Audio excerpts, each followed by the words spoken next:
Communication is then key to remind each other with love that no, we are not going to compromise this situation. And I don't know if you've heard it. How when we are much younger, you're like, he has to be tall, he has to be dark, he has to be handsome, he must have abs. It would be nice if he's not bow-legged, and then white teeth. You have like a list. Hey, beautiful people, welcome back to Vibes with Jojolicious. I'm your girl, Jojolicious, and today I have a special friend, my friend, sister. In fact, where do I start from? So she's joining me to have a very interesting conversation today. Today's episode is going to be fun, but also very real. We're talking about dating in your 40s. Dating at this stage can look very different from when we were in our 20s and 30s. So, we're going to look at the challenges, the joys of dating at this age. With me, my friend, Patience Yaga, my Kenya princess. Thank you, Jojo. Thank you, Jojo. Really happy to be here and really happy to be part of this conversation. Thank you. You're welcome. So let's go right in. Okay. So something soft. We start soft, then go deep. That's fine. What's the funniest and most awkward date you've had in your 40s? So I think, let me set the scene. I turned 40 when I had just moved my life from Kenya to the UK, right? So this was a scene that was pretty new to me. Right from the get-go, I was like, okay, I am done with my professional life and, the hustling in Kenya. It's now time to date because I'll be honest, when I was in Kenya, it was just about the corporate life. So I come to this side and it was actually the first guy I went on a date with. And this guy was, he had been chilled throughout our coffee dates, through our lunch dates and all that. And then one night we go for dinner and the guy is super fidgety, like super, super fidgety. And I'm just wondering what is going on. And then at some point, his alarm goes off and he's like, I have to go. And I'm like, you have an alarm. What is the alarm for? Is it for your bedtime? And he looked super stressed, right? Yeah. And he's like, no, I can't talk about it right now. I'll tell you about it later. So in my head, I'm like, must be a family emergency, right? Turns out, dude left me in a restaurant because he had to go and feed his cat, which is fine. I've come to have a newfound appreciation for people with cats. But I don't know why that thing really triggered me because I'm like, you actually have an alarm and you can't spend another second or minute with me because you have to go and feed your cats. So yeah, that one was a bit weird for me. But that said, not necessarily because of the cats, it didn't go too far after that. Oh, wow. Okay. Foundation for some people. I and Patience met in school. We all came to United Kingdom for our masters and we had sat for a course together and clicked from the classroom. And Please don't lie to your listeners. We didn't click. I forced myself in your life. You aren't feeling anyone in that class. I literally forced myself into your life because I was like, this girl needs a friend. yeah, well, coming to the UK to study, I told my friends that please, I've had enough friends. I don't need more friends or whatever. So I was going to just lock out and focus on school and what brought me here. But then Kenya happened. And she's been one of the best things that happened to me in United Kingdom. Such a good friend, and she likes people. She's friendlier than I am. She made more friends than I made, and she had gone on more dates than I've gone because she was more open to it than myself. So I wouldn't say I've had an awkward one here in the UK, but back in Nigeria, you go you go on dates and they don't even know why they ask you out in the first place. Felt like that. So I don't feel like they're doing you a favor, asking you to go on a date with them. So and it's so frustrating sometimes when you now go the level of intelligence you engage you're wondering, if we can't have conversations, so what are we doing here? So sometimes it gets awkward in the sense that you don't have anything to talk about with the person Mm, other than, oh, let's drink and have fun or something like that, and I'm not about that life. So here in the UK, no, but in my 40s, I think I got impatient with some kind of men. mm, When you go on dates with them, you're like, no, these are things that happen in my teens or 20s. I shouldn't be experiencing them now and all that. Anyway, but let me ask you, if you can sum up your dating life in your phase now, yeah. what's the one word? Use one word to describe it, to sum it up. And I think it ties into what you just talked about in regards to the progression in terms of age and what you want Yeah. in people of the opposite sex or the people that you're dating. Because the conversations let me talk about myself. The conversations I used to have in my 20s are very different from the conversations that I had in my 30s and the conversations that I had now in my 40s. And I want to believe that even as I grow and progress in life, because of life's challenges and everything that will happen in my life in the next couple of years, if it's the will of God, then my needs and wants at that point in time will be slightly different. So if I'm to sum up my dating in my 40s, I'd say it's very intentional. Mm, I value my time. I value their time, whoever it is who's asked me to have coffee, to have lunch with. So it's more or less, and I don't want to sound mean, but don't waste my time. In my 40s, just don't waste my time. yeah.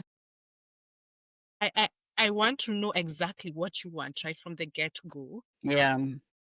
And then from that conversation, we can then have a discussion around is it viable or not? But let's be honest, because the one thing I have come to embrace with age is preferences are there. Mm-hmm. We need to respect them. Half the time, we are very angry when we hear, as an example, if you hear that someone doesn't want to date plus size women, I've come to embrace that. It is fine. It's the same way men will say when you say tall, dark, and handsome, it then eliminates a whole, almost like a whole country has been eliminated. Yeah. So right from the get go, just let me know, what do you want? What are your preferences? What is your intention with all this? Then we'll stop each other's time. And for me, I think it has become one of those things that I embrace with my whole being. If you tell me, I mean, you mentioned it earlier on, we came here to study. And for me, in the first year, I wasn't 40 yet, but for me, it was very clear I'm not dating for this year because it's my hard earned cash that is paying for this. So it had better be worth it. And I remember having friends who wanted more. And I told them right from the get go that no, it's not going to happen. You know what? You're good looking. I wish you well, but it's not me. This is just not the right time.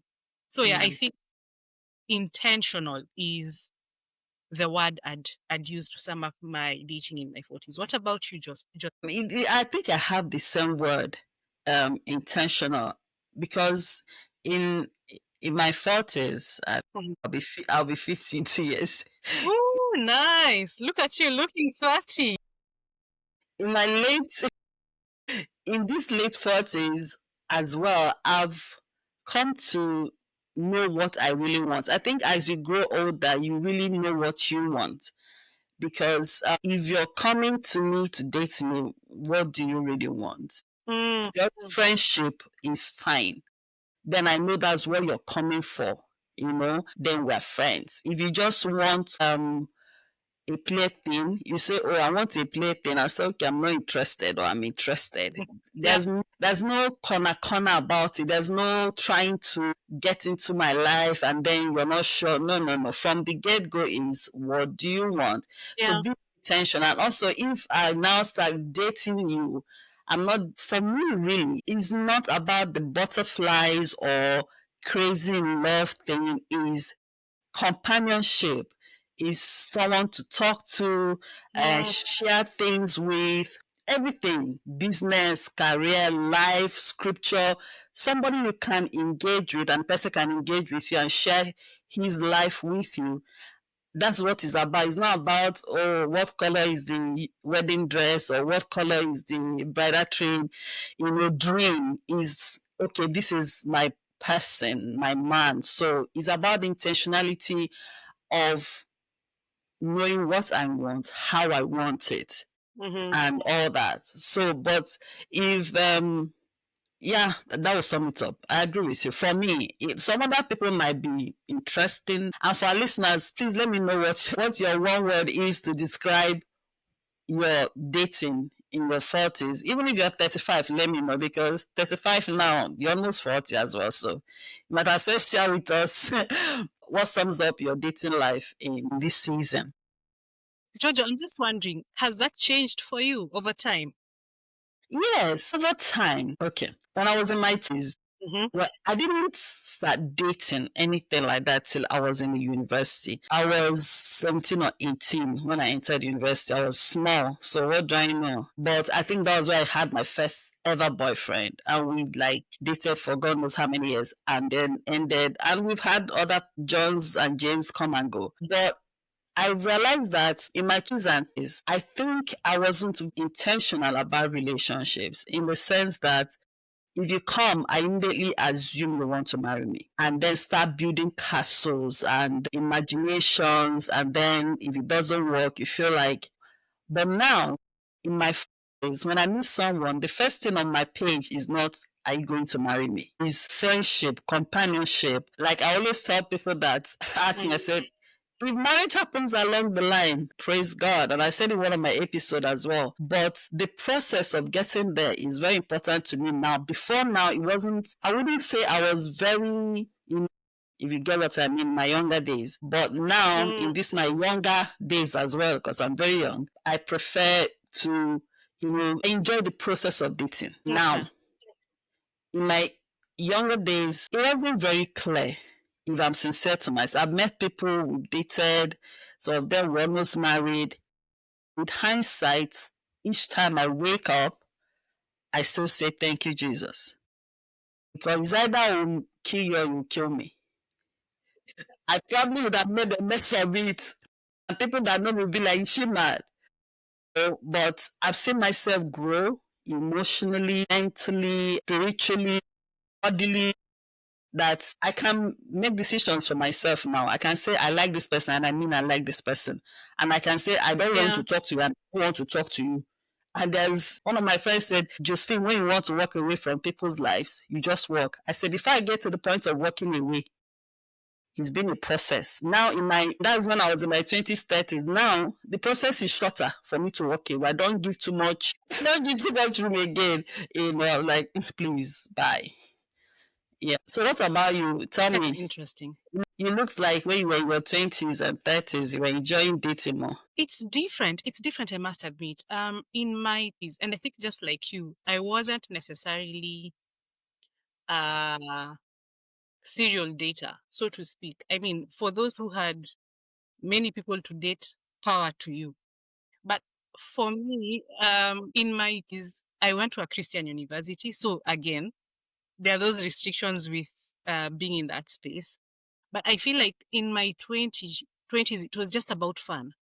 It was about the next concert. It was about the next movie we're going to go for. It was about, yeah, and my uni was not in the city. It was far off.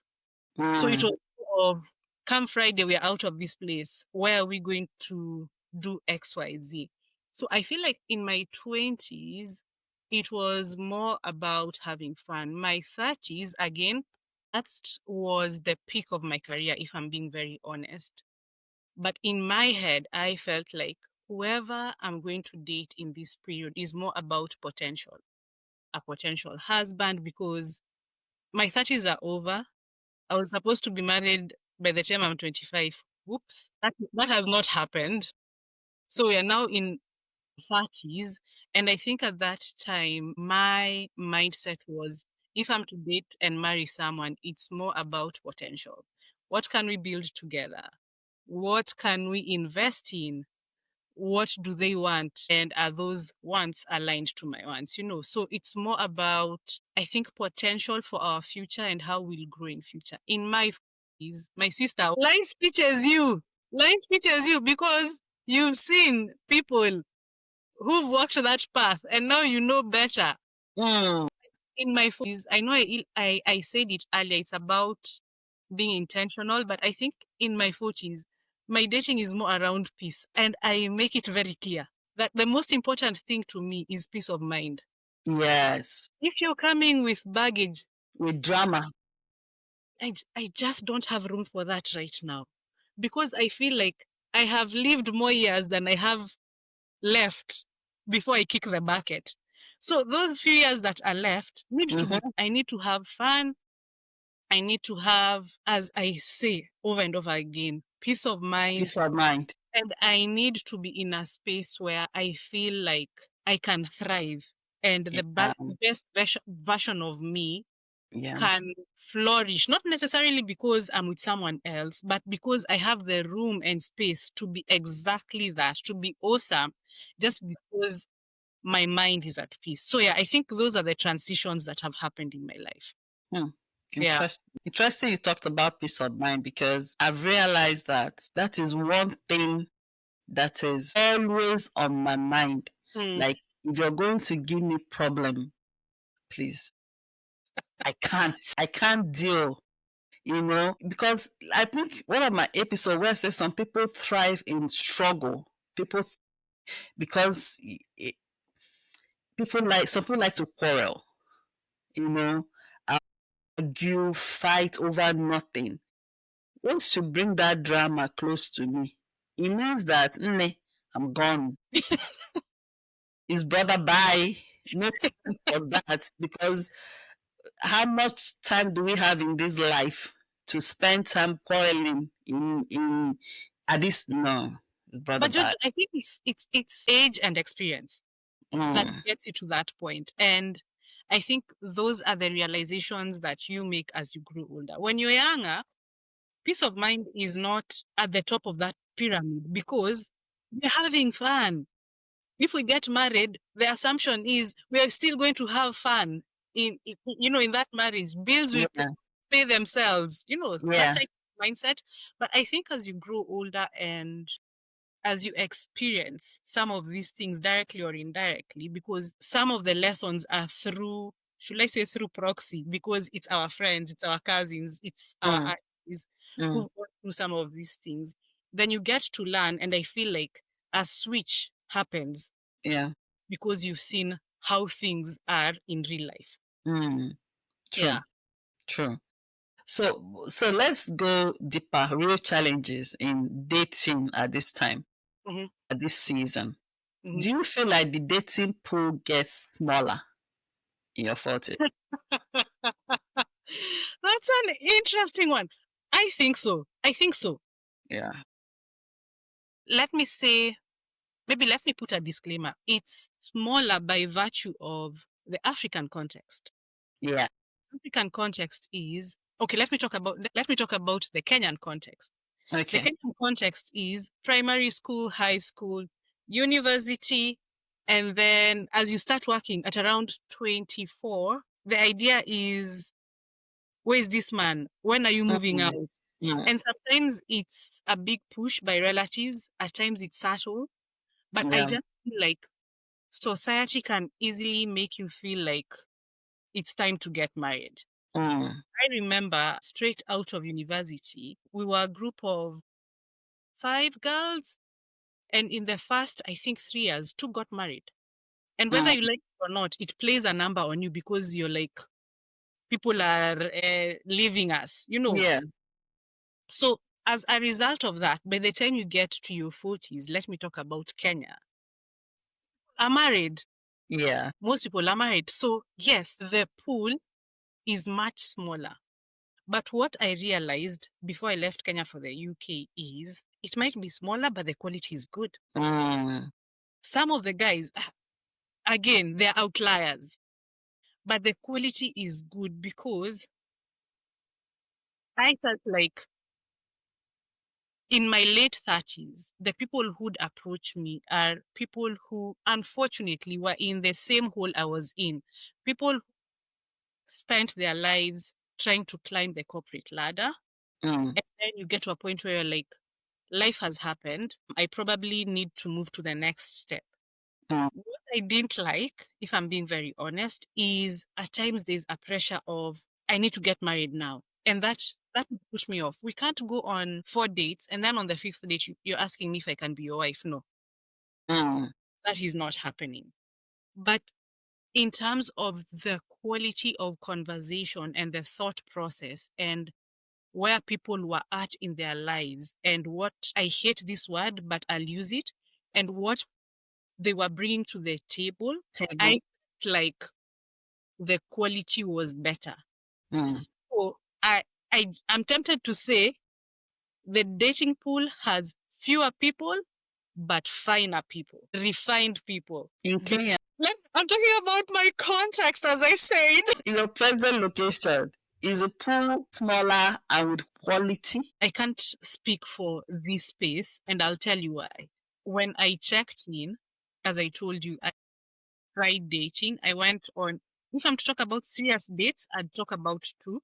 But by the time I was done with the second one, I realized maybe this is not the market for me. Mm, Maybe this is not the market for me. I am currently in a very happy relationship, yeah, but imagine coming all the way to UK and then I still end up with a Kenyan brother. So that's right. what happened. So Yeah, I can only speak for Kenya, yeah. not for the UK, not for my Nigerian brothers. I don't know, but I'd like to hear your experience. Before I say my experience, so I have this friend of mine who we're talking about this dating thing. She's in the UK here, and she was telling me her experience. I was like, and you still go when they call you. You know, that's some of them are like damn outright. Well, I can't use some words here, but you talk about quality, you know, you go and the conversation is low based on what she has experienced. It's not about the looks really, it's about the connection, the conversation, what the person is, what is coming out of the person in the conversation. Because Yeah, as scripture says, by their fruits you know them. As you start talking with somebody, you will know their depths or whether they are deep or shallow. And you know whether you want to still go ahead. And some of them outrightly want sex and mm, not relationship. So that's the shallowness of it all. Because, like I said, be at this age, relationship for me is not just about shagging, is yeah, about content, I had- quality, like I said, values. Our values should align. We should be speaking like in the same frequency. Cannot be like this, cannot be yeah. like this. It is basically. So back to the question, dating pool, I feel. Can I just say something about that? Yeah. I totally get where your friend is coming from, and I'm basing this on my two experiences and having conversations with people who've tried dating in the UK. I have a few conclusions about it, but I think the biggest one is cultural. I Mm, think we highly downplay how much culture plays a role in our dating lives. There are yes. people who are open minded, which is great, especially when two people from different cultures meet and they're open minded. Mm, That is amazing. That said, there are those foundational things which are so diverse in two cultures that even if you try and have a conversation around it, you'll never get to an agreement. So you've talked about sex. What I'm realizing is sex in the African context is taboo. We don't, it's taboo in most homes. And our understanding, especially in the Christian context, is sex only happens in marriage, in right? marriage. You come to this side and they are liberal Christians. So you might find that you're going to a church with someone and that's where you meet. But their logic about sex is totally different. For Mm, them, sex is this thing that people experience as a result of having emotions to each other, not necessarily as something that should be experienced in the mm, context of marriage. So I mm, feel there's a huge disconnect when it comes to dating across, should I say, across borders or across continents Mm. that people take for granted. And I've really come to admire interracial couples because it means that there's a lot of work that has gone on behind the scenes to ensure that they are aligned and they are on the same thought process in regards to sex, marriage, Christianity, all these things that Yeah. we think are obvious and are not necessarily obvious. So, Yeah. anyway, all this to say, I get why your friend would say, dating on this other side can be quite challenging. Yeah, it's not like back home, they are not, we didn't experience such dates where, all they wanted was just to, have sex and not have any further relationship with you. And it's left for you to know if that is what you want or not. And like you said, Christian values remain Christian values here, especially for Africans. But I've met some people, English people here in church, and they have same values. So even in this setting, it's still people that chooses to not have those values. You see Christians here too saying, no, these are the values. Sex is supposed to be experienced in marriage and not outside marriage. So, but of course, like we know, society and church, they've merged in some environments that we don't know the difference anymore. But Christian values remain Christian values. But like talking about the dating pool, I feel the older you get, the smaller it gets because your interest is changing. Like we talked before, your interest is changing. It's not like your values change, but your values are matured. Yeah. And you see things deeper than you used to see them. So when you meet people, you're looking out for those things. And if they're not there, they're not negotiable. In our younger days, we want to negotiate. He will change. Oh, I can manage. In as old as no, I'm not saying you will change, especially when it has to do with things that are important to me, values, peace of mind, how you think. What is the place of God in your life? I'm not saying be pastor. Don't be a pastor. Not interested. Have those Christian values that are there in scripture. Have them. Have somebody that have a mentor. Those things are important in every life. If I'm dating, I need to know that there's somebody you look up to. It's not just God you're looking up to. There's somebody that you seek counsel from. This is not marriage. This is, I'm sure you're getting good feeding, and I'm getting good feeding. You should also be sure that I have people that give me good counsel, if you get what I mean. So if dating pool is smaller, when you meet people now, you say, let's have a cup of tea. You go out and the conversation is not gelling, especially when they're English. And then Nigeria, my black men are my black men. I'm sorry. Look, when I was coming to the United Kingdom, my friend said, when you get there, better don't date any black man. Bring back Oibo, bring back Englishman. They are the best. They are lovers. Please, those my friends that gave me that advice, thank you. No, I don't want. I want a black man. So, because our black men might not be as romantic as English people portray to be, but at least you can share some cultural values together. There's some things you say and they understand why you are taking that stand. Like you said, I appreciate those that got good ones here. I appreciate those good interracial or cultural relationships I've seen. It's a lot of work, and only them knows the work they've done to get there.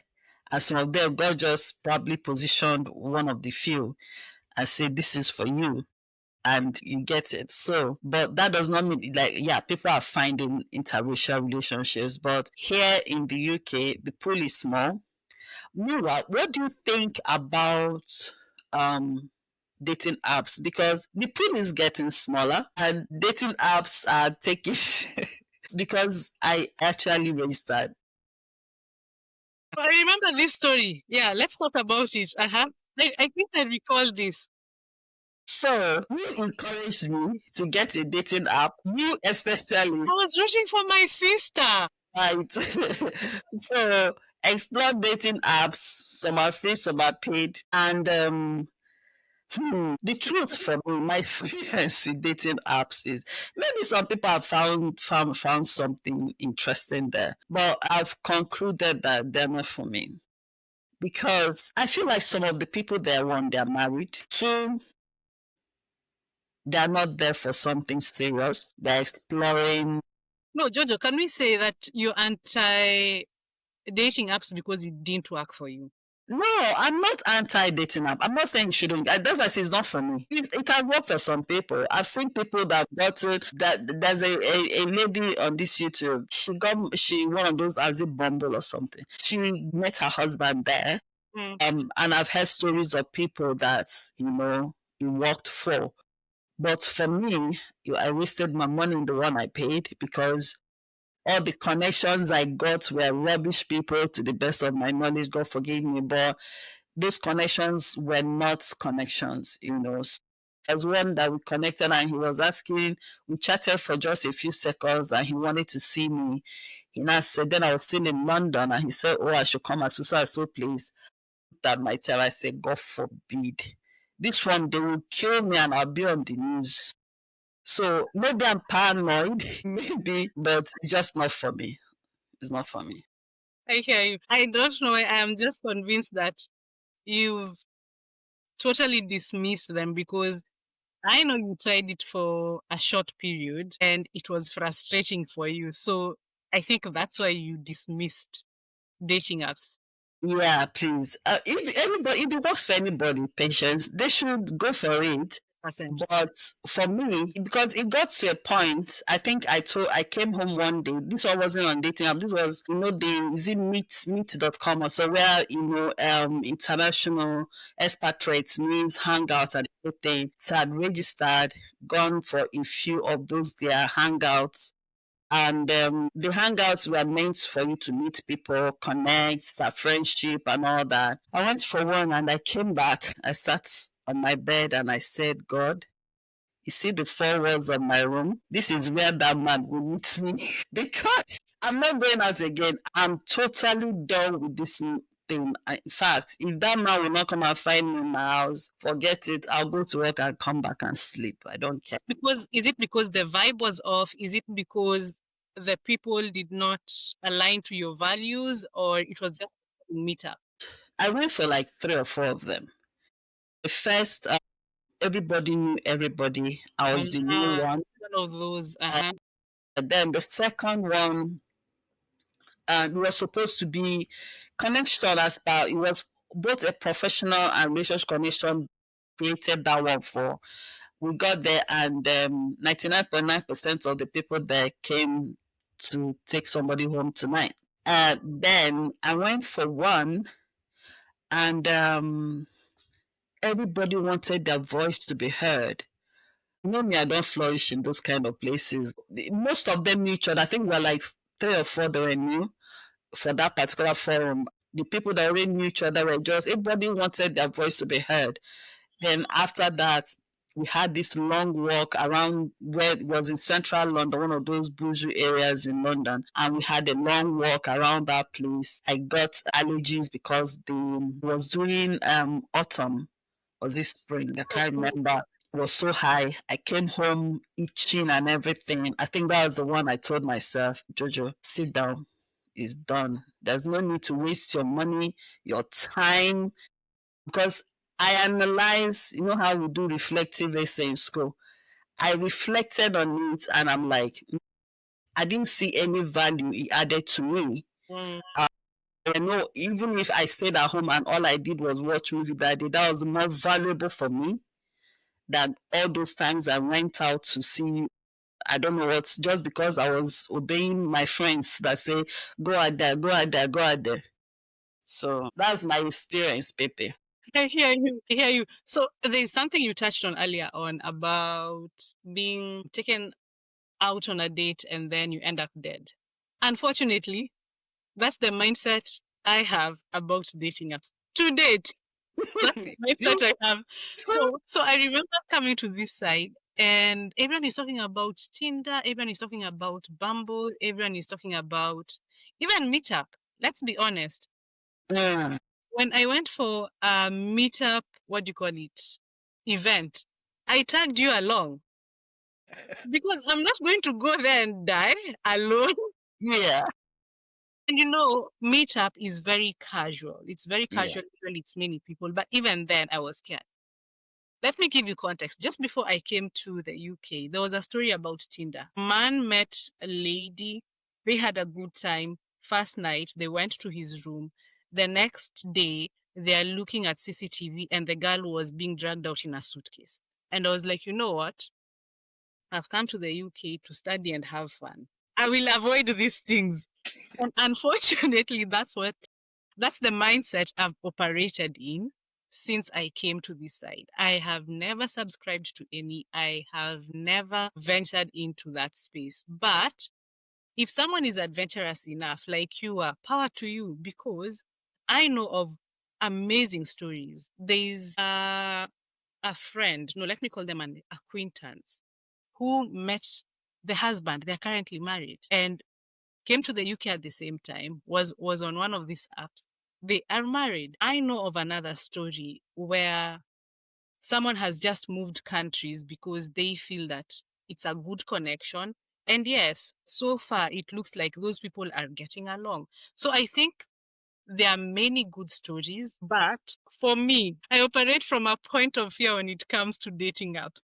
They are not, no, let me just say they are not for me. And it's not out of experience or frustration or anything like that. I just feel like it's not for me and I've not ventured into that space. It is not for any of us, trust me. But to my listeners, if dating apps works for you, all the best. Just be careful out there because maybe there's a trust problem. So, do you think it's harder to trust or be vulnerable now than before? Especially if you've been hurt in the past and all that. So now in your is trusting easier or being vulnerable, is it easier for you or harder? Okay, let's just be very vulnerable in this podcast. You know me very well. Mm, It takes time for me to open up to anyone. yeah. For you to be in a circle, it takes a lot of time. I can laugh, and you've seen it. I can laugh and hang out with a lot of people. Mm. It can be very surface. It can be we are traveling all over the world together, but you don't even know that I have siblings. Yet I know your grandmother's name. And it's fine. For me, it's fine. It's just that I think I have serious trust issues. So is it harder to trust? I think for me, it has nothing to do with age. I guess it's just, unfortunately, it's a personality thing that I am actively working on because I've received a lot of feedback from friends, family, siblings, partner, everyone, that it takes time for me to share information that in my mind is not critical, but to them it is critical and important. So yeah, I think that's where I'm at. But the one thing I'm learning, to be honest, when you're vulnerable, there's something sweet and nice when you open up, and there's a lightness that comes with being vulnerable and being open. And Mm. I had an experience, I think it was a week ago, where I was like, let me just say this thing. And the interesting thing is, I said it and I got help. Mm. And I was stuck, but in my usual ninja ways, I knew that I'll sort it out. But the solution came about much faster just because I was like, you know what? I've been told I don't open up. I've been told I'm not vulnerable. So let's see how this goes. So there's something good, liberating, freeing, and exciting when you get to a point where you're vulnerable and can be very open with those who you love. What about you, George? Like you said, it's not an age thing, it's an experience thing. When it comes to relationship for me, I feel like I close up a bit, especially I'm dating someone and I'm that kind of person that'll keep it to myself for a while. Reason being that I think I've been I've been beaten so much by opening my mouth too early. I'm very trusting. So as I grow older, when I meet someone, if I like you, I'm easily vulnerable. I can be vulnerable if I like you. But if I don't, I won't be. You met me. You know that before you even opened up about anything to me, you already know me, like book by book. You know my story, you know my history, you know my mama, you know my papa, you know how many sisters I have that you even lose. You sometimes you lose count. Okay, is that number 5 or number 6? So when I'm into someone, I'm vulnerable. I'm an open book because I don't know how to give half of me to something. If I'm into something, I'm into something. So if I'm into a person, I'm into a person. I love deeply. I own it. I'm vulnerable. So it's not a case of age. I think also a case of experience and personality. The only place I think I close up is maybe talking about if Patience, you're my boyfriend, protecting you becomes like my responsibility. So I choose who to talk to about you because I feel like in my past experiences, I've been hurt by people I trusted. If you get what I mean, people are trusted to tell something and then it becomes what it shouldn't be. And some people open their mouths more than they should or say something that causes trouble. And so when I'm in a relationship or dating, well, not when I'm just, if it's just talking stage, but when I get close to you and like this is a thing, I'm vulnerable. I Mm, trust you completely. That's how I feel sometimes. The truth is sometimes our past trauma comes up to play some kind of role yeah. in our current situations.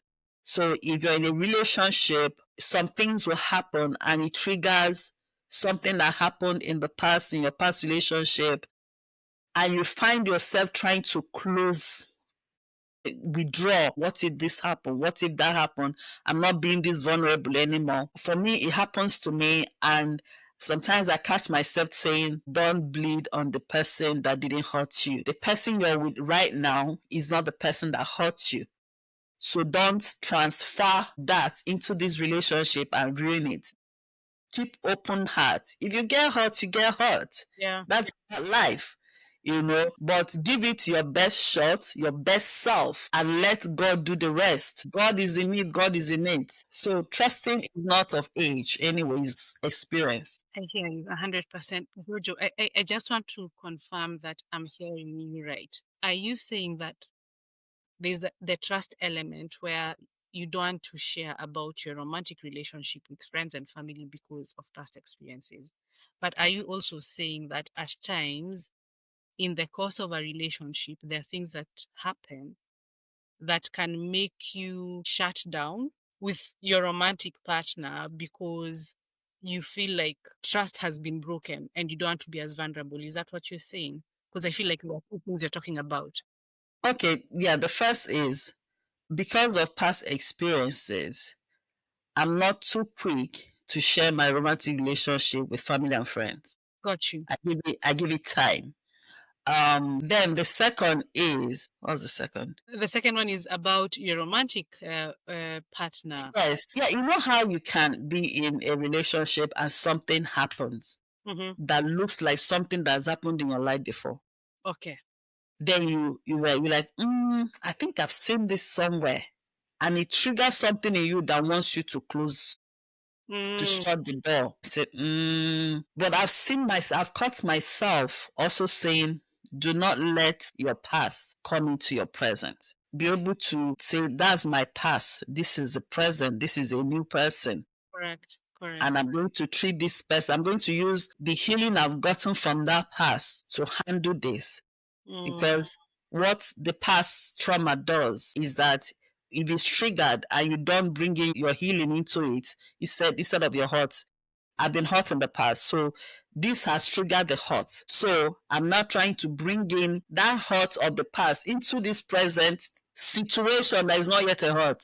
If you get what I mean. And now yeah. start to do it like it was, how some people say that was how in 1960 you did this to me. But this is not 1960. This is 2025. So why do I want to treat a 1960 hurt in 2025 blessing? Yeah. If you get what I mean.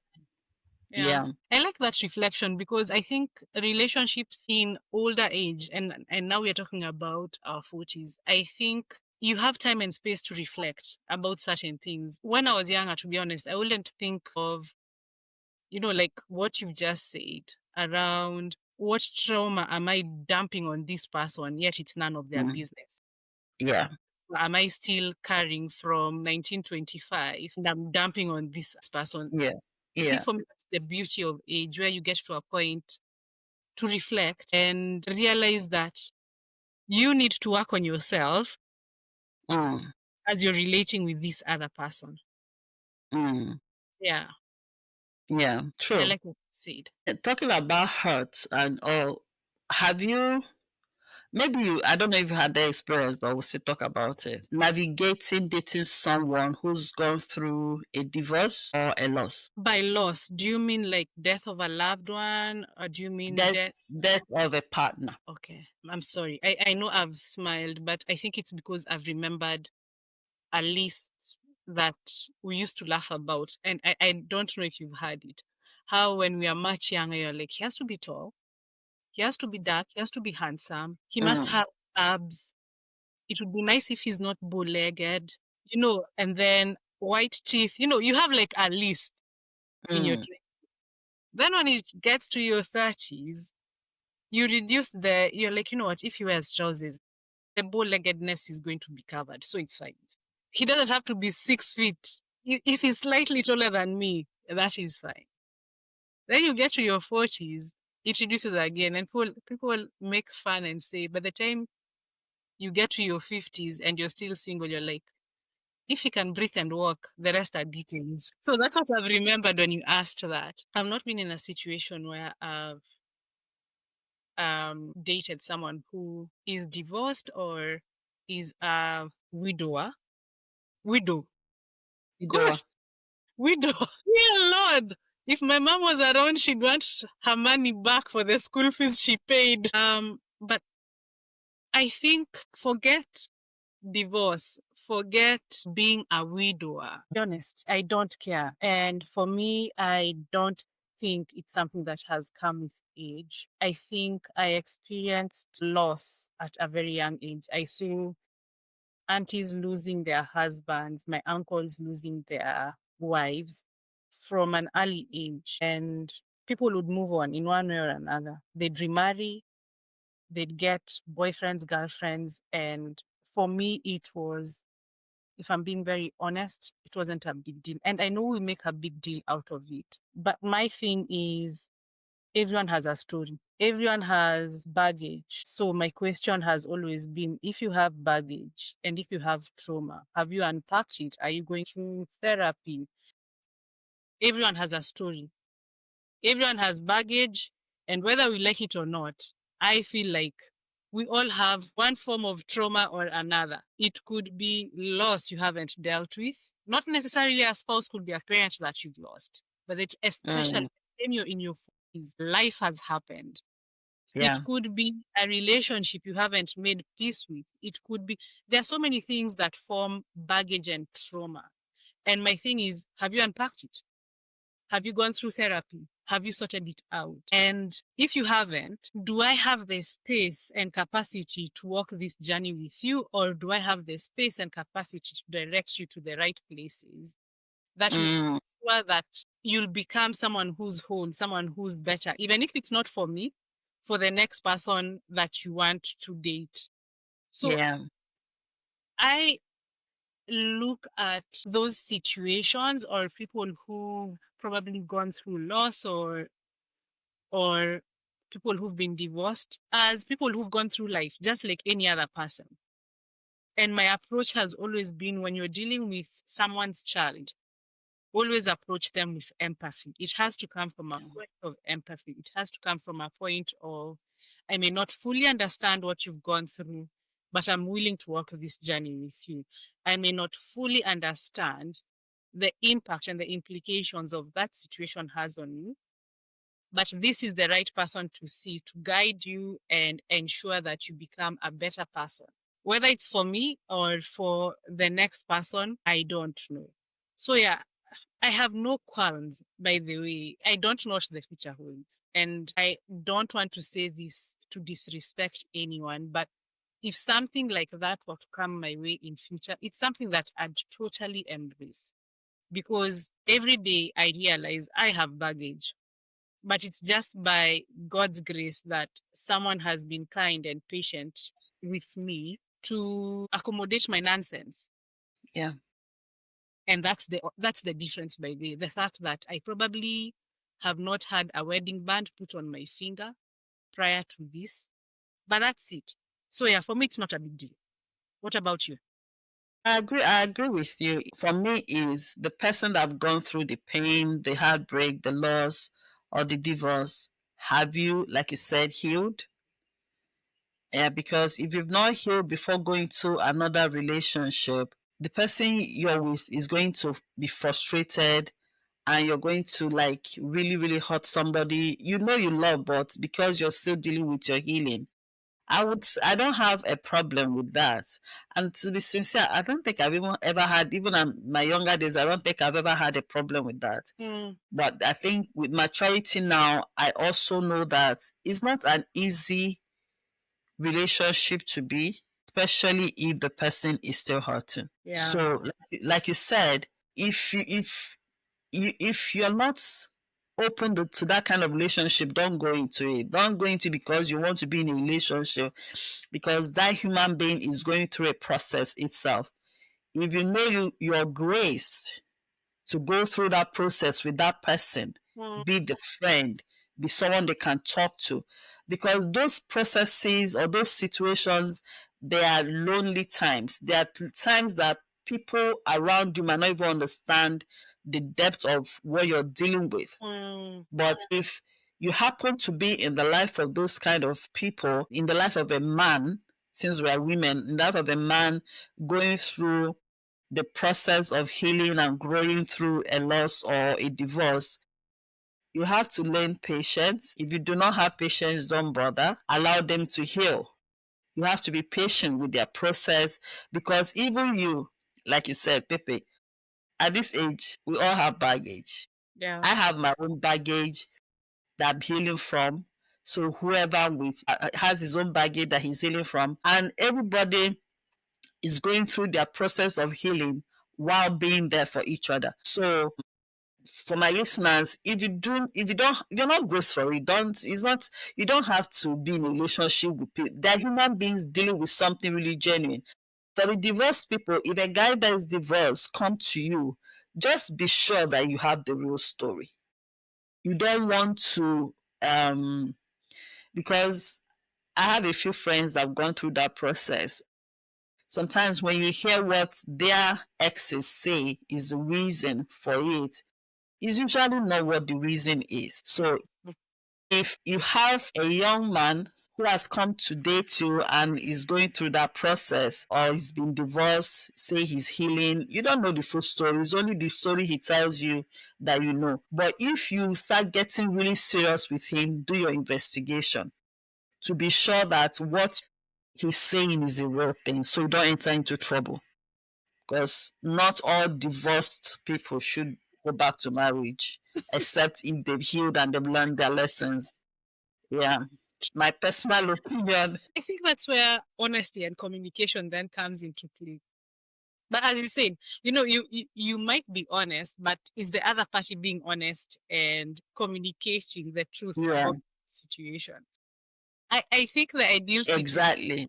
two adults coming together, one has gone through life and they are vulnerable enough to say, this is what has happened.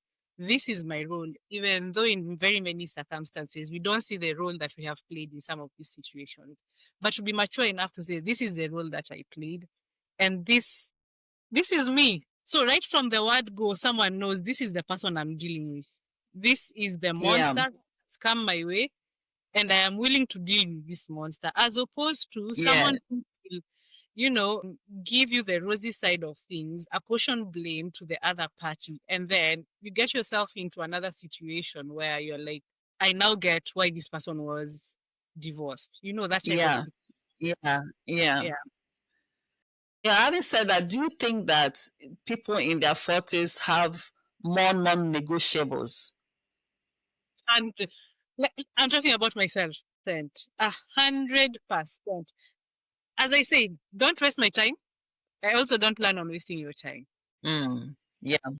There are certain things. Like, for me, the one thing that I preach right now that didn't make sense to me when I was younger is people don't change. And it's fine. I know that people will disagree with me, but people don't change. That is one. Then two, when someone tells you who they are, you're told, believe them. So when Yeah. someone tells you, and it can be something that is positive, quote unquote. When someone tells you, Yeah. when I get engrossed in work, everything else around me disappears. My friend, if you're a quality time person, start prepping yourself and know that this man or this woman is going to be MIA and you need to psychology. I'm becoming emotional. But when Yeah. someone tells you who they are, believe them. And Believe be them. very cognizant of the finer details of the surface thing that you're being told. Because if someone tells you I go MIA, just know you will not be seen, you will not be spoken to, you will not exist in their world. Are you willing to be forgotten for that period of time? If you are, cheers. For me, if you tell me that, I'm out. Because my love language is quality. Love language is quality time. So I don't want someone who will go MIA.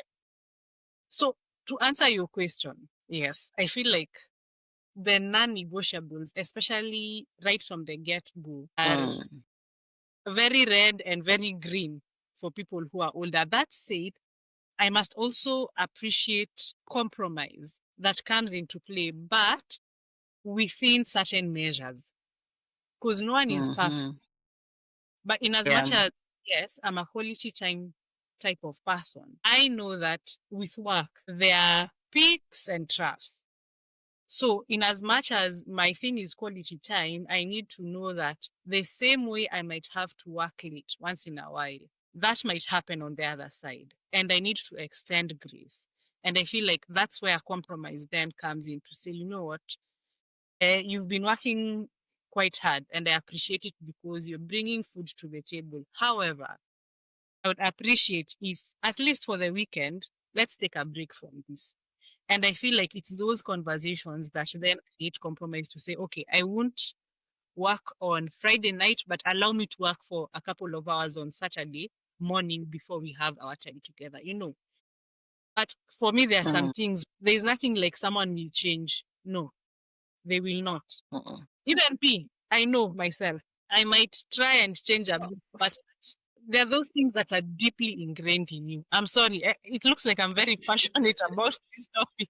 Please tell me what your experience has been, George. You're right, Patience. I think as we grow older, we come into our own to know what we really want, and we're able to express it. That this is what I want. So the non-negotiables are more because you now know yourself. You know yourself, you understand your needs, and you know what you want out of that relationship. So if you're not getting it, becomes like, no, I don't have time for this. But like you also say, I've also come to learn that when you now meet somebody you really love, your non-negotiables become negotiable. I get what you mean by the way. Yes, it becomes negotiable. So then becomes negotiable. Like, okay, that's where you talked about the compromise. That's okay, Jojo, you can bend here, you can adjust here, you can give the benefit of doubt, you can give some counsel here so the person understands that you're pushing it too far or something. You can give room and all. But even at that, you're doing it with maturity and understanding. For me, this age makes you more mature. Well, you're mature, so you don't think like a child. Things that will make you like go off if you without experience, you just say no. So happy you'll be like, oh wow, my I people know laugh that. it off, you know. And also, maturity gives you opportunity to have difficult conversations, without shying away from it. I will not have difficult conversation because I'm afraid you will leave me. So it's better you leave me while we're having that difficult conversation so that I know that you're not mature enough to handle that difficult conversation while we're dating than for me to shy away from having that difficult conversation and then get deep into the relationship and realize that this is madness. Mm, So maturity has brought me to the place where I'm like, this conversation needs to be had. And we have it, whether it's a painful conversation, no matter how difficult it is, it could be that at the end of the day, I'm an overthinker. So for me, maturity has also helped me to manage my overthinking.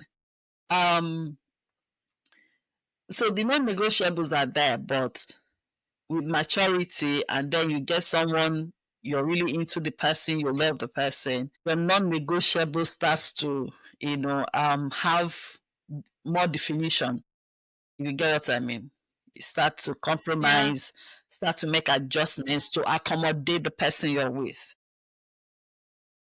I don't know. I feel That's it like for me. there's something you said about your list, and I feel like I could be wrong, but I feel like my list has become shorter but strong. I don't know how else to describe it. My non-negotiables are not as many as they were when I was in my 20s or 30s, but they are actually non-negotiables. Then there are these other Very things strong. which I, Very yeah, strong. they are very strong. That's why I'm saying shorter but stronger. Just feels wrong saying that. It feels grammatically wrong, but shorter and stronger. And then there are these things which are, they were non-negotiables back in the day, but right now I'm just Mm, thinking it's not a deal breaker. I mean, that's how they've lived their life. I have a different opinion, but it's fine. Like it doesn't affect the core of a relationship, like the values and principles. yes, yes. As long as it doesn't shake those things, I think it's more or less like the laugh you had earlier on. You're like, can't be bothered. You know what?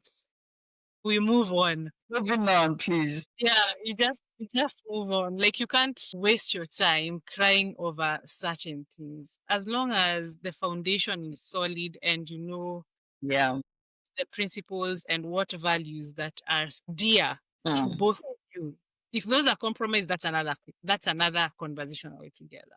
But outside mm, of that, I keep saying communication is yeah. key to Key. ensure that yeah, Number one. yeah, because you see that's the thing I fear about non-negotiables slowly moving to the other side, because for me then it is not compromise. It means that I'm feeling stifled in a relationship and I feel like I'm literally bullied to a point of not fighting for myself. And when that happens, because I know it has happened previously when I was younger, I then start resenting this person because Mm, you cross this line and I don't talk about it because I don't want to ruffle feathers. Then you cross another line and I'm like, if I bring it up, I'm sure it's just going to kill the vibe. Nowadays, I don't care yeah. about the vibe. I am happy to kill vibes, but I'm not going to have a heavy heart or, I'm not. But yeah, all this to say that communication is then key to remind each other with love that no, we are not going to compromise this situation. And if you feel like you need to be on this other side, then that's a whole situation that needs to be talked about. That's all I'm saying. Yeah. Yeah. I'd like us to start narrowing down now as we wrap up this chat. This is more like two friends chatting about our experiences and and hoping that it will encourage people in our own the same season as we are. How has your faith shaped the way you approach dating at this age? It grounds me 100%. It grounds Mm, me. I think I must say, I'm glad that I didn't get married in my 20s or in my 30s mm, because I feel like I was chasing the wrong things back then. But having held on to faith and constantly saying it's the truth. Jesus is my compass. Compass. Ah, English has gone. Jesus is my when it comes to the nitty-gritties of life, including relationships. I feel like instead of chasing someone to fill a void or to make me feel some type of way, I've trusted God with his timing, and Mm, throughout the one who has filled that void. And I feel like I now have someone who complements my work and my faith, and he doesn't complicate it. Like it's very mm, simple that how we relate when it comes to things of God, what we believe in, and what we are hoping for. So yeah, it grounds because I know that it is of God and it is for God. mm. Yeah. Yeah, me too. Sometimes I don't know how people that don't know God survive. Because I feel like I don't know what I don't know what my life would be like without God in the first place. And then in this season where um things have changed in this generation, they are not the way they used to be. People tend to depend on different things to get by. Mm-hmm. Being in a relationship in this season without God, I think that's where I probably will need a mental health check. If you get what I mean. Yeah. But with God, it makes one because God is your compass. Like you say, He's the one that orders your steps and Mm. brings you into the right relationship. There's a peace that comes with that in the first place. That you're not thinking about your relationship and your heart is panicking. You think about it and there's peace. And Yeah. because that peace is there, you whatever it because every relationship will go through a process. Whatever challenges that happens in the relationship, you're able to genuinely trust God to see you through. Because for somebody like me, like I said, I told God that my next relationship will find me in my house. So if I face any challenge, I'm able to say, God, take the wheels. He's already in the wheel of this journey of dating and relationship in this season. And so take the wheels, sort it out. And also when you're in a relationship with someone who is same faith with you pray together, you trust God together, you're able to share your hearts about God's word together. You believe the same thing. So you're not pulling, and it's not someone that is trying to know God, it's someone that knows God. So when you talk about God, is you are on the same wavelength in the spirit. So it's easier to share anything together. When you communicate, you see that it's coming from a foundation of the word of God. So the Yeah. person does business according to the word of God. The person relates with you according to the word of God. The person relates with people around him according to the values of God. And you see that, yes, there's God in this. So my faith plays a major role. Like I said, without my faith in God, I'm not sure I should be in a relationship with anybody because I'll probably be a very nasty soul. But because of my faith in God and how God has worked on me throughout these years, I cannot but follow God to the end. Because the truth is, whether me and you end up married tomorrow, that's if we want to. God is still God. And His 100%. will and purpose for our lives must come to pass with or without a man in the picture. Yeah, that's true. Yeah, so the reality is without God, there's no man. We bless God for man, but we know who is greater than man, and that's the one we follow, A you know. 100%. Preach, my sister, preach. So, my final question, let's end with hope, some encouragement, and all. Yeah. Where would you tell someone in this season, same season as ours, in our 40s or 50s, even, that feels like it's too late to love? what would be your encouragement for such a one? It's never too late. It's never too late. That's one. Oh, God has not forgotten you. If at all you feel that God has forgotten you, He hasn't.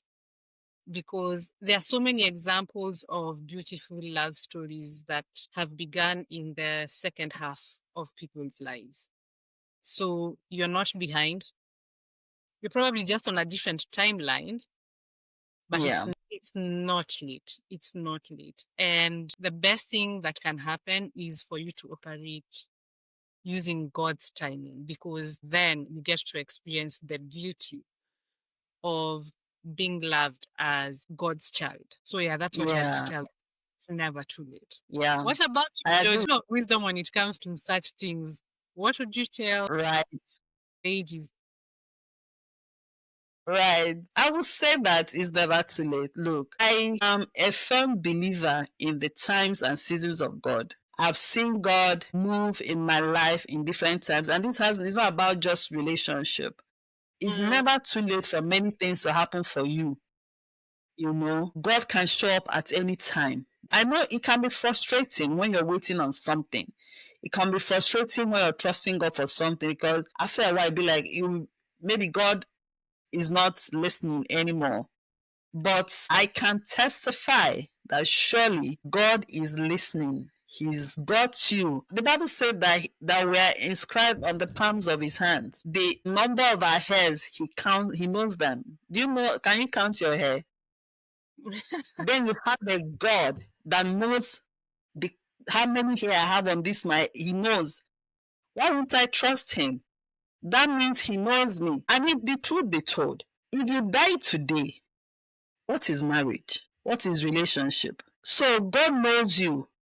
Trust him. Are you not alive? You're alive. So trust him. For me, I feel relationship is good. It's good to have someone in your life that you love, you talk to, you plan with, you do things with. But it is not the sole purpose of your life. It's a bonus. It's not a lifeline. So trust God to give you that you desire. But while you're trusting God, get about your life and about your business. Love will find you as you go about your father's business. And I'm not talking about going to church morning, afternoon, and night or joining prayers morning, afternoon, and night. I'm saying go about your purpose. While you're on your purpose, love will find you. And in his time, the Bible says he makes all things beautiful. And I believe that. My life is beautiful because I believe at every delay in my life, I'm in God's timing.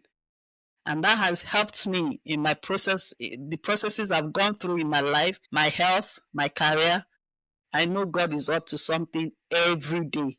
So when I experience a form of delay in any part of me, even though I'm frustrated, I still come back to that knowing to say, He got me. There's something He's planning. I start praying for grace to wait, to go through the process, to not make a mess of it while I'm waiting, so that I could get to what He's planning for me. That would be my encouragement amen. to my Amen. sisters out. Amen. Thank you, Patience. Thank you so much. Thank you for making out time for your friend today. You always do anyway. So I'm going to invite our Vibes Jojolicious listeners, please. I need you to share in the comment section your stories on this topic. I need to know whether you're single or you're dating or you're waiting, whatever your situation is. I need to know how you're navigating this process in this age that we're in. And I need you to remember that your worth is not defined by your relationship or your status. God's timing is always perfect. Amen. So, see you next time on Vibes Delicious. I hope this episode gave you something to think about or something to meditate on. Whatever it is, share it with everybody, the women around you especially. Don't forget to subscribe to Vibes with Jojolicious. I'm Jojolicious. Thank you, Patience. And this is the Vibes. Thank you, Jojo. Thanks for having me.